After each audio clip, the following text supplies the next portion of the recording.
Hello students, आज हम discuss करेंगे आपका एक इम्पोर्टेंट टॉपिक जो आपका एग्ज़ाम पॉइंट ऑफ व्यू से काफ़ी इम्पोर्टेंट रहने वाला है और आपसे इसमें आप क्वेश्चंस भी पूछे जाते हैं।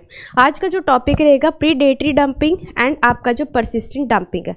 सबसे पहले डंपिंग होता क्या है? डंपिंग का मतलब होता है कि जो आपके गुड्स हैं फॉरेन मार्केट में आपके कम प्राइसेस पे सेल किए जाते हैं as compared to the local market और डोमेस्टिक मार्केट। ठीक है, फॉरेन मार्केट में इनका जो प्राइस है आपका डोमेस्टिक मार्केट से कम रेट पे इनको सेल किया जाता है। अब जो आपकी प्रीडेटरी डंपिंग होती है, प्रीडेटरी डंपिंग का क्या मतलब होता है कि इसका मतलब है कि आपको इसका जो गोल रहेगा वो रहता है कि to drive the competitor out of the market.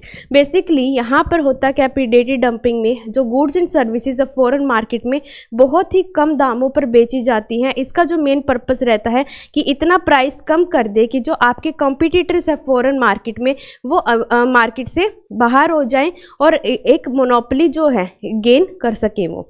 Basically इसमें जो प्रीडेटरी डंपिंग में आपका एक जो आपका कम प्राइस पे जो गुड्स सेल किए जा रहे हैं बहुत कम प्राइस पे, ये कुछ लिमिटेड टाइम के होते हैं। इनकी जो स्ट्रैटेजी होती है कि हम कम प्राइस, सबसे कम प्राइस पे सेल करके जब एक बार मोनोपोली इस्टेब्लिश हो जाए देन उसके बाद जो आपके प्राइसेस हैं वो आपके बहुत हाई हो जाते हैं। इसका ये जो प्रीडेटरी डंपिंग है ये आपकी एक एग्रेसिव हो सकती है और इससे आपकी जो जॉब लॉस है और जो आपकी इंडस्ट्रीज़ है डोमेस्टिक इंडस्ट्रीज़ उनको बहुत बड़ा सेटबैक हो सकता है। हम अगर डिस्कस करें परसिस्टेंट डंपिंग, तो परसिस्टेंट डंपिंग का मतलब क्या होता है कि आप कॉन्टीन्यूसली फॉरेन मार्केट में कम प्राइस पे अपने गुड्स एंड सर्विसेज को सेल कर रहे हो as compared to domestic market.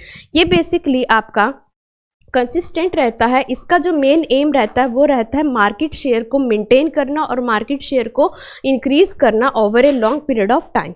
इसमें आपके कॉन्टीन्यूसली या कंसिस्टेंटली आपके लोअर प्राइस पे बेचे जाते हैं in foreign market as compared to the price in the domestic market. ये आपका हो सकता है कोई डिमांड स्ट्रक्चर की वजह से। ठीक है, इसमें जो गवर्नमेंट है वो आपकी सब्सिडीज दे रही है, उसकी वजह से आपकी प्रमोट हो रही है। सो प्रीडेटरी है ये आपका एग्रेसिव हो सकता है, बट परसिस्टेंट है ये आपका एग्रेसिव नहीं होता है। Thank you so much.